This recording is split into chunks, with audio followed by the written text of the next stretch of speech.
So fun project today. I enjoy a good upcycle and I love my coffee in the morning. But it's not coffee, it's Diet Dr. Pepper. The fun project that we're doing today is a really quick, simple upcycle for that game lover in your life like myself. Okay, thank you. Look at this baby. These are hard to come by. You see in there how gross that is? So the first thing I like to do is look for treasure. Let's see. That is not treasure. Oh, wait a second. What have we here? Oh, what if it's a clue to like hidden treasure? No, it's nothing, just a gross moldy piece of paper. All right, this is Phil Reed's phone number. Anybody wants that? For all your district sales manager needs from Cisco. Hey, Round Rock, Texas. So we've tracked it down. We know this comes from Texas. Waco, Texas is actually where Dr. Pepper started back in 1890, I think. So, hey, we've traced back the origins of our Dr. Pepper crate. Very exciting. A little bit of Shawalte.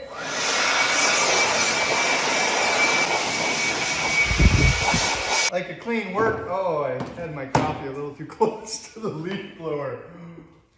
Ah, we're okay.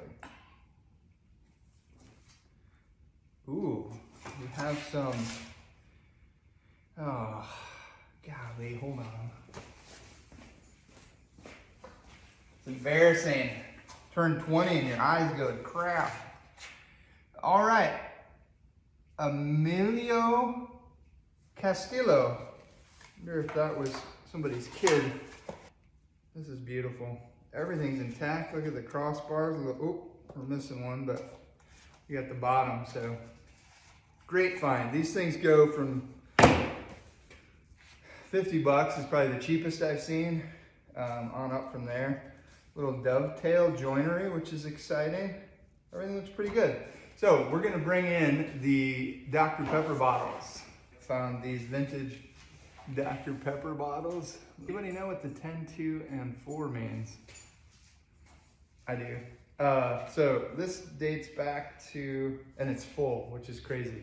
So a full Dr. Pepper bottle with a 10, 2, 4, probably 1960s, somewhere in there, early 1900s, maybe 1920, probably 1960.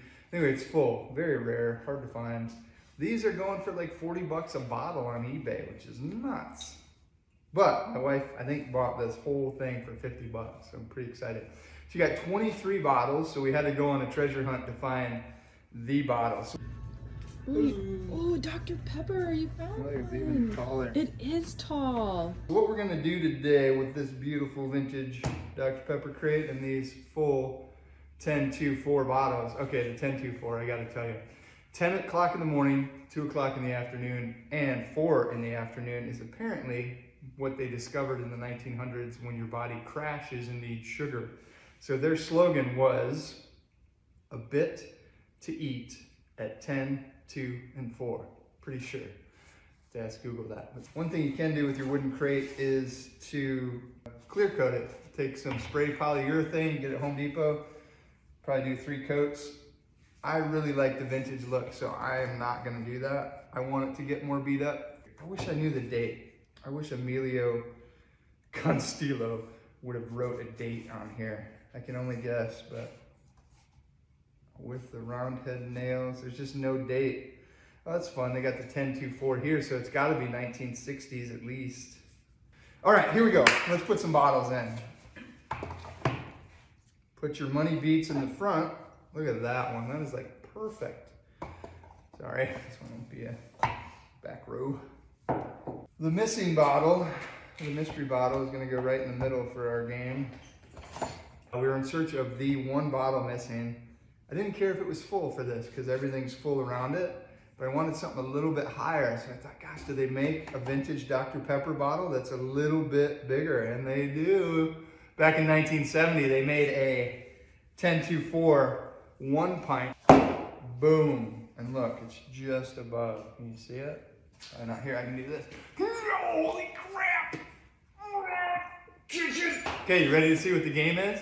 You go to Amazon, where I didn't buy this, but I did buy the next piece. Amazon, link below. You can go on Etsy too and get these vintage, but I would just sandpaper it, beat it up. They feel good. So a couple different things with these rings. You can buy colored ones. I went with the vintage carnival red. I love the red. And if you've ever been to a carnival, these are beat up when you play. So these are brand new. If you want the beat up look, mine will get there eventually as much as we play. But you can take a sander and just sand them up like they've been played with for 50 years, which I might do because I like the feel. It's kind of a gritty feel. It helps my toss. So aesthetically, it's beautiful, right? I mean, it's gonna look great. It's gonna be showpiece, conversation piece. Like my friends, I can pretend that I know stuff about like the 10, 2, and 4, and Google doesn't exist. It's just things that I have in my brain. You know, if you want to be a professional athlete, you need to practice. You got to put in the work. So if I'm going to impress my two little angels at the carnival games, I got to practice. I got to put in the work. So I figure if I can do an hour of ring toss a day, I can dominate. Do a little Dude Perfect editing here, and